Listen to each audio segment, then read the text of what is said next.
Hi guys, welcome back to my YouTube channel that is Swapna's tutorial. So ನೀವೇ ನನ್ನ ಚಾನಲ್ಗೆ subscribe ಆಗಿಲ್ವಾ? Please subscribe ಆಗಿ, ವೀಡಿಯೋಸ್ನ ಲೈಕ್ ಮಾಡಿ, ಶೇರ್ ಮಾಡಿ, ಹಾಗೆ ಕಮೆಂಟ್ ಮಾಡಿ. ಸೊ ಇವತ್ತು ನಾನು ಮಾಡ್ತಿರೋ ಸಬ್ಜೆಕ್ಟ್ ಯಾವುದು ಅಂದರೆ 6 ಬಿ ಕಾಮ್ನ ಮ್ಯಾನೇಜ್ಮೆಂಟ್ ಅಕೌಂಟಿಂಗ್ ಅನ್ನೋ ಒಂದು ಸಬ್ಜೆಕ್ಟ್ನ ಎಕ್ಸ್ಪ್ಲೈನ್ ಮಾಡ್ತಿದ್ದೀನಿ. ಸೊ ಅದರಲ್ಲಿ ಚಾಪ್ಟರ್ 3 ಬಂದುಬಿಟ್ಟು ಕ್ಯಾಶ್ ಫ್ಲೋ ಸ್ಟೇಟ್ಮೆಂಟ್ ಅಂತ ಹೇಳಿ ಅಪ್ ಟು ಚಾಪ್ಟರ್ 2ವರೆಗೂ ನಾನು ಆಲ್ರೆಡಿ ಅಪ್ಲೋಡ್ ಮಾಡಿದ್ದೀನಿ. ಸೊ ಇದು ಚಾಪ್ಟರ್ 3 ಆಗಿದೆ. ಸೊ ಚಾಪ್ಟರ್ 3 ಬಂದು ಕ್ಯಾಶ್ ಫ್ಲೋ ಸ್ಟೇಟ್ಮೆಂಟ್. ಇದರಲ್ಲಿ ಫಸ್ಟ್ ಪಾರ್ಟ್ 1ನ ನಾನು ಎಕ್ಸ್ಪ್ಲೈನ್ ಮಾಡ್ತಿದ್ದೀನಿ.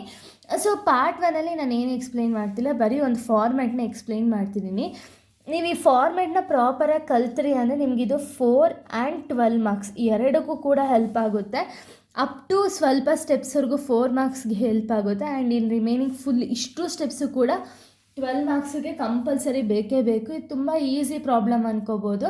ಸೊ ಈ ಪ್ರಾಬ್ಲಮ್ನ ನೀವು ಕಲ್ತ್ರೆ ಆರಾಮ್ಸೆ 4 ಆ್ಯಂಡ್ 12 ಮಾರ್ಕ್ಸ್ ಎರಡಕ್ಕೂ ಕೊಡ್ತಾರೆ ಈ ಪ್ರಾಬ್ಲಮ್ನಂತೂ. ಸೊ ಇದು ಯಾವ ಬೇಸಿಸ್ ಮೇಲೆ ಅಂದರೆ ಕ್ಯಾಶ್ ಫ್ಲೋ ಸ್ಟೇಟ್ಮೆಂಟ್ನ ನಾವು ಫೈಂಡ್ ಔಟ್ ಮಾಡಬೇಕಾಗುತ್ತೆ. ಸೊ ಇಲ್ಲಿ ನಿಮಗೆ 3 ಸ್ಟೆಪ್ಸ್ ಬರುತ್ತೆ, ಓಕೆನಾ? ಸ್ಟೆಪ್ 1, 2, 3 ಅಂತ ಹೇಳಿ 3 ಸ್ಟೆಪ್ಸ್ ಬರುತ್ತೆ. ನೀವು ಬರೀ ಸ್ಟೆಪ್ 1 ಮಾತ್ರ ಕೊಟ್ಟರು ಕ್ವಶನ್ ಪೇಪರಲ್ಲಿ ಅಂದರೆ ಸ್ಟೆಪ್ 1 ಮಾತ್ರ ನೀವು ಮಾಡಬೇಕು ಅಂದರೆ ಅದು 4 ಮಾರ್ಕ್ಸಿಗೆ ಬರುತ್ತೆ ನಿಮಗೆ. ಸ್ಟೆಪ್ 1, 2, 3 ಮೂರು ಕೂಡ ನೀವು ಸಾಲ್ವ್ ಮಾಡಬೇಕು ಅಂದರೆ ಅದನ್ನು 12 ಮಾರ್ಕ್ಸಿಗೆ ಕೇಳ್ತಾರೆ. ಇಲ್ಲ ಒಂದೊಂದು ಸತಿ ಏನು ಮಾಡ್ತಾರೆ ಅಂದರೆ ಸ್ಟೆಪ್ 1ನ ಮಾತ್ರ ಸಾಲ್ವ್ ಮಾಡಿ ವಿತ್ ಜರ್ನಲ್ ಎಂಟ್ರೀಸ್ ಬರುತ್ತಲ್ವ, ಅದನ್ನು ಸ್ಟೆಪ್ 1 ವಿತ್ ಜರ್ನಲ್ ಎಂಟ್ರೀಸ್ನ ಸೇರಿಸಿ ಮೇ ಬಿ 12 ಮಾರ್ಕ್ಸ್ ಕೇಳುವಂಥ ಒಂದು ಕ್ವಶನ್ಸ್ ಇದೆ. ಯಾಕೆಂದರೆ ಕ್ವಶನ್ ಪೇಪರ್ಸಲ್ಲಿ ಪ್ರೀವಿಯಸ್ ಇಯರ್ ಕ್ವಶನ್ ಪೇಪರಲ್ಲಿ ಯಾವುದೋ ಒಂದು ಇಯರ್ ರಿಪೀಟ್ ಆಗಿದೆ. ಸೊ ಅದೇ ರೀಸನ್ಗೆ ಹೇಳ್ತಿರೋದು.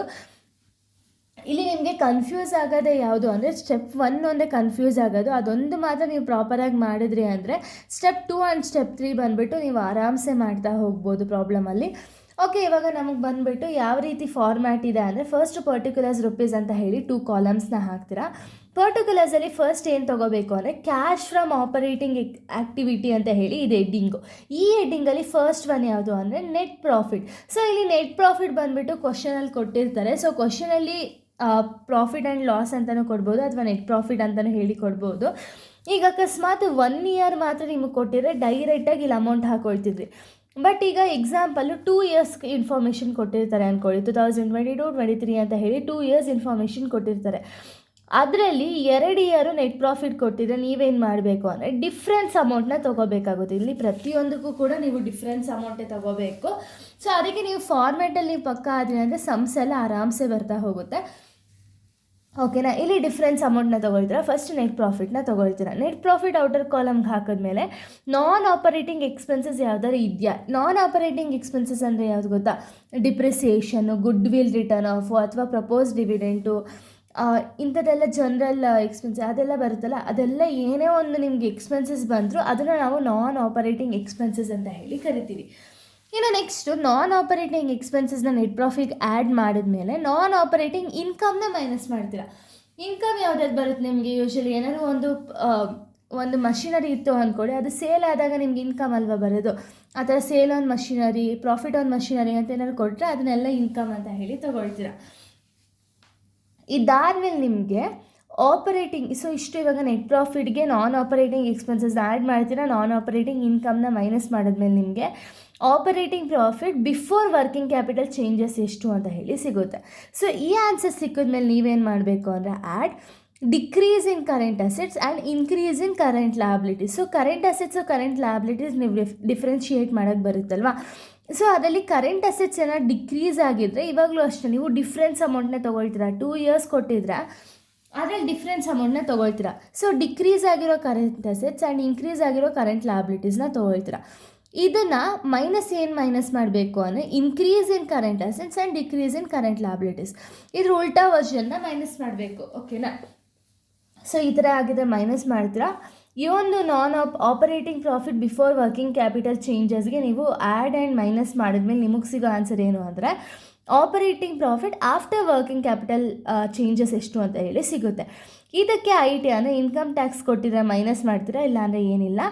ಸೊ ಇದನ್ನು ಮೈನಸ್ ಮಾಡಿದ್ಮೇಲೆ ನಿಮಗೆ net cash flow from operating activities ಎಷ್ಟು ಅಂತ ಹೇಳಿ ಸಿಗುತ್ತೆ.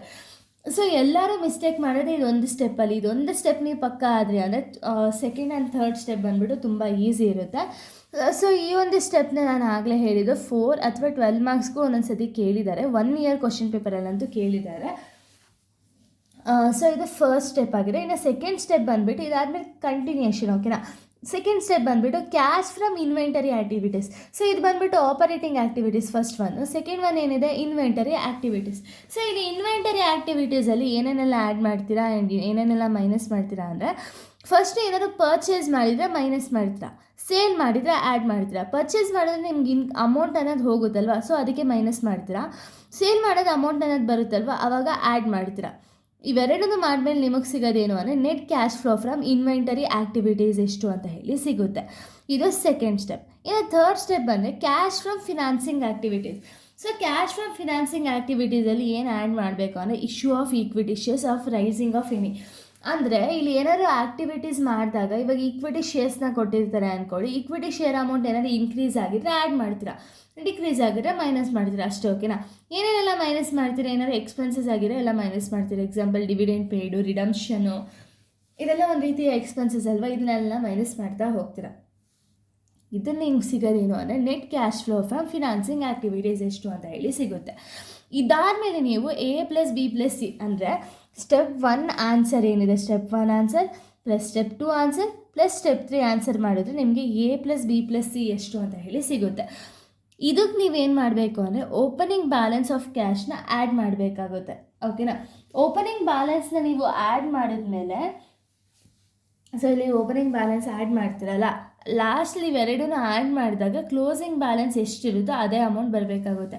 ಈಗ ನೀವು ಒಂದೇ ಸ್ಟೆಪ್ಪಲ್ಲಿ ಆನ್ಸರ್ನ ಫೈಂಡ್ ಔಟ್ ಮಾಡ್ಬೋದು. ಹೆಂಗೆ, ಸೊ ಇವಾಗ ನೀವು ಒಂದೇ ಸ್ಟೆಪ್ಪಲ್ಲಿ ಆನ್ಸರ್ನ ಫೈಂಡ್ ಔಟ್ ಮಾಡೋದು ಹೆಂಗೆ ಅಂದರೆ, ಇವಾಗ ಕ್ವಶನಲ್ಲಿ ಕೊಟ್ಟಿರ್ತಾರೆ ಅಂದ್ಕೊಳ್ಳಿ, ಓಪನಿಂಗ್ ಬ್ಯಾಲೆನ್ಸ್ ಮತ್ತು ಕ್ಲೋಸಿಂಗ್ ಬ್ಯಾಲೆನ್ಸು, ಇವೆರಡನ್ನ ಮೈನಸ್ ಮಾಡಿದ್ರೆ ನಿಮಗೆ ಸಿಗುತ್ತೆ ನೋಡಿ. ಇಲ್ಲಿ ಇವಾಗ ನಿಮ್ಮದು ಪ್ರಾಪರ್ ಆನ್ಸರ್ ಎಲ್ಲ ಕರೆಕ್ಟ್ ಇದೆ ಅಂತ ಯಾವಾಗ ಗೊತ್ತಾಗೋದು ಅಂದರೆ, ಈಗ ಆ್ಯಡ್ ಮಾಡ್ತೀರಲ್ಲ, ಆ್ಯಡ್ ಮಾಡಿದ್ಮೇಲೆ A+B+C ಮಾಡಿದ್ಮೇಲೆ ಓಪನಿಂಗ್ ಬ್ಯಾಲೆನ್ಸ್ ಆಫ್ ಕ್ಯಾಶ್ನ ಹಾಕಿದ್ಮೇಲೆ ಇವೆರಡನ್ನ ಆ್ಯಡ್ ಮಾಡಿದ್ರೆ ನಿಮಗೆ ಕ್ವಶನಲ್ಲಿ ಎಷ್ಟು ಕ್ಲೋಸಿಂಗ್ ಬ್ಯಾಲೆನ್ಸ್ ಇರುತ್ತೋ ಅಷ್ಟೇ ಅಮೌಂಟ್ ಬಂದಿರಬೇಕು. ಆವಾಗ ನಿಮಗೆ ಕರೆಕ್ಟ್ ಇದೆ ಆನ್ಸರ್ ಅಂತ ಹೇಳಿ ಅರ್ಥ.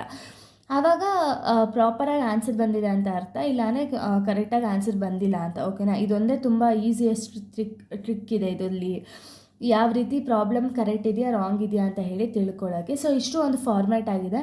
ಇನ್ನು ನೆಕ್ಸ್ಟ್ ವೀಡಿಯೋದಲ್ಲಿ ನಾನು 4 and 12 ಮಾರ್ಕ್ಸ್ ಕ್ವಶನ್ಸ್ನ ಎಕ್ಸ್ಪ್ಲೈನ್ ಮಾಡ್ತೀನಿ. So thank you guys, thanks for watching.